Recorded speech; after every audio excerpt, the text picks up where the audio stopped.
So someone on my Facebook group for trifive Chevys really wanted I guess, how to swap out the spindles on a trifive. So let me go ahead and kind of explain a little bit here. I've got one together now. I've still got another one over here. I did the disc brake conversion on mine. It's pretty much the same. If you're gonna swap that out, if your ball joints are, I went ahead and changed my ball joints out too. They're not press in; they're just bolt in ball joints. I spent the extra few dollars to go ahead and get a set of those, throw those in. That way, I'm over time or whatever. So let me flip this around and kind of show you here. Okay, so when it comes to your spindles, let me I'll get a light for you here. See what I do with my flashlight. All right. So pretty much, you have the castle nut at the bottom down here. Let's see if there you go, castle nut there, and you have a castle nut there. I loosen the castle nut till it's flush, till you can put your finger on it and kind of feel kind of flush on there, on both the bottom and the top. And then you have your steering arm, so you'll have to use a pickle fork. It'll have a castle nut on it as well. Take the castle nut off, take the pickle fork and separate it, and then once you get the bottom loosened up and the top loosened up, I put a jack right underneath the A-arm, right where the shock mount is. I put it right underneath there and lifted it up.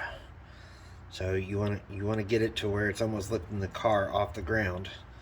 And then once you do that, you're going to take a pickle fork and you're going to right up there. You're going to get in there. You're going to press that, and then you're going to hear it pop.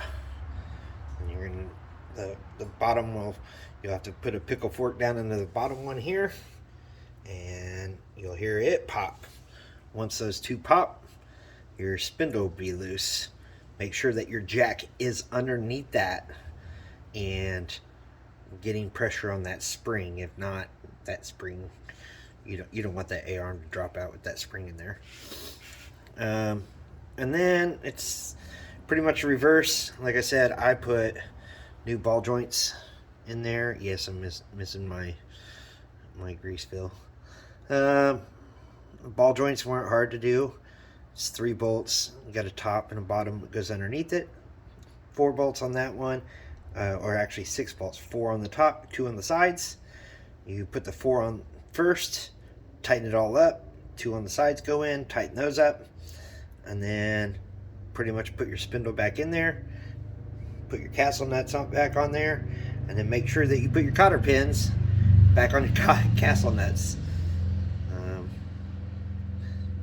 You always have a chance of those loosening up. It doesn't. I've never had it happen to me, but you don't want to take that chance.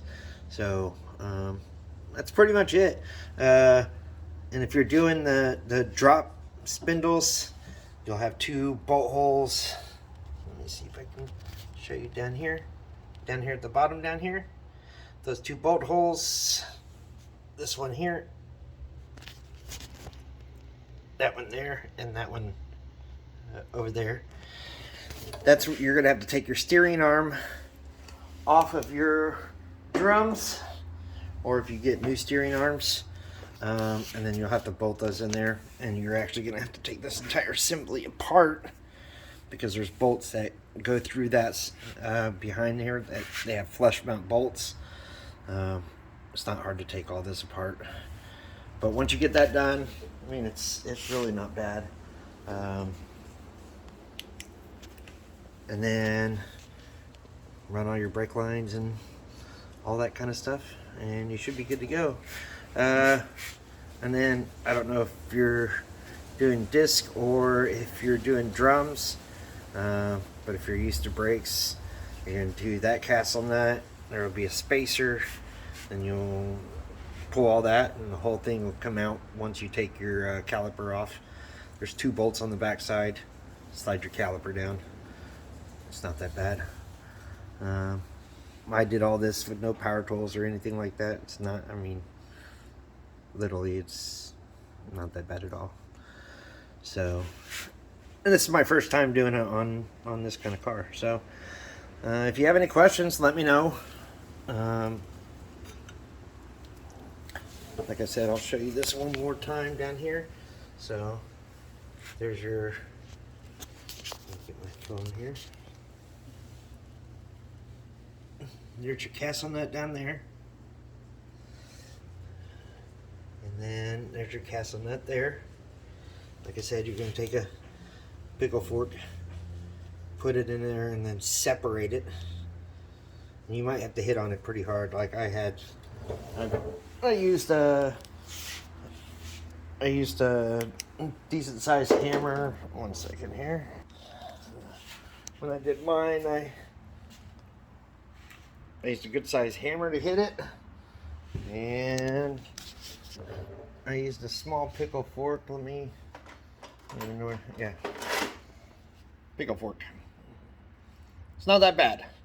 So I will try to do a better video of an actual full-on video when I take the other side apart, because I've only done this side, and I'm working on the rear disc brake conversion right now. So I have to do a video of that one too, because that one's a little bit more intricate, because you actually have to pop the axles out. You have to take the differential apart. I mean, you have to take the rear part, take some C-clips out, slide the axles out, strip half that down, and then put it all back together again. So I'll try to do a little bit of video of that for you. But for now, here you go. Let me know if I can be of any more help. Have a good one.